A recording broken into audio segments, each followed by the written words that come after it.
Nagluto nga ako nito ng munggo ng mga alas 5, alas 4 yata ng madaling araw dahil gusto kong kumain ng munggo. Nagkikrave talaga ako ng sobra.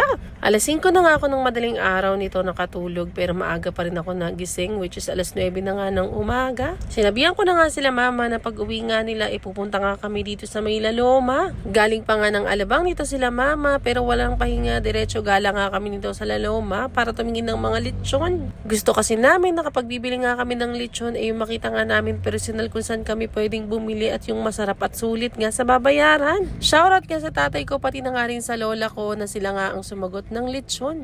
At ito nga tita ko, hindi naman halatang nag-crave talaga naman sa mga crispy na lamang loob dahil nga ito ay nakatira sa Australia at walang ganyan sa Australia. After nga namin pumunta sa Laloma, dumiretso nga kami dito sa UP Town para maglakad-lakad. Pero napunta kami sa window shopping. Nandito na nga kami sa UP Town at naglakad-lakad na nga. Kasama ko nga rito si Tita Terry, si Tita Elsa, si Mama, si Papa, pati na nga rin si Pango. Sinusulit nga namin dahil nga halos 5 araw nga dito si Tita Terry sa bahay dahil nga talagang umuwi lang to from Australia para nga nang sa kasal namin ni Maui. Sobrang na-appreciate talaga namin yung tita.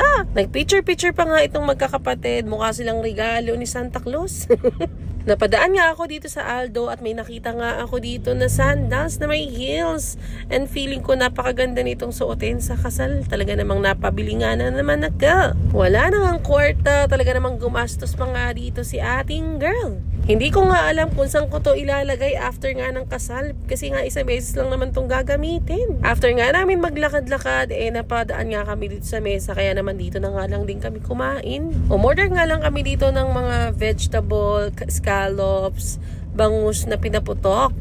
Bakit kaya tinawag na paputok yan? Pinaputok.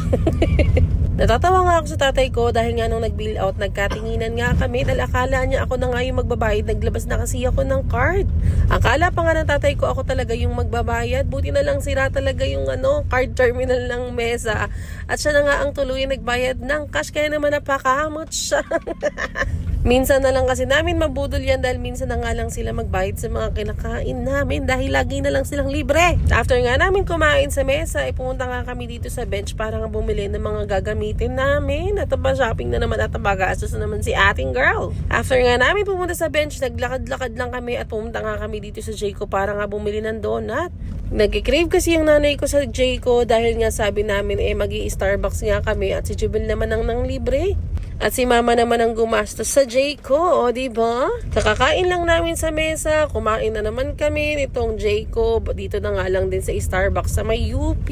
Ang haba nga ng pila, buti na nga lang nakarating na nga itong kape namin. Pero hindi na nga rin kami nagtagal sa loob dahil nga bawal na to-go cup dito. Pero dahil nga busog pa ang mga person at gusto nga magtsikahan, tumambay pa nga kami dito sa labas ng Starbucks. Pero maya-maya nga lang din ay umalis na nga kami dahil naalala namin na magsasara nga dito yung daanan sa may Balara papuntang Tumana sa Marikina. At aside pa doon, naisipan nga na namang kumain. Alam mo yung kakakain lang sa mesa, nag-Jayco, nag-Starbucks. At nandito naman kami ngayon sa may Conception Goldilocks sa may Marikina dahil kakain na naman ng mga person. So ako naman ang taya at kumain nga kami dito ng palabok dinuguan pati ng lumpiang sariwa dahil nga nagkikiribang mga person. Alam mo yung tipong walang kabusugan, alas 9 na ng gabi, sarado na yung Goldilocks, kami na nga lang ang natira. Ang mga person hindi inaalala na may mga maintenance na nga sila pero lalakas pa rin kumain. Pero masarap naman kasi talaga kumain kapag kasama mo yung mga mahal mo sa buhay. At sayang na nga lang at kulang nga kami at hindi na nga makumpleto ang pamilya Basha. Pauwi na nga kami dito ni Maui pero dumaan nga siya dito sa may kaibigan niya para nga ibigay itong box na gagamitin sa prep shoot at dala na nga rin namin si Maui at sinundo nga namin siya sa bahay. So ayun lang for today's video. Kaya naman good night. Bye!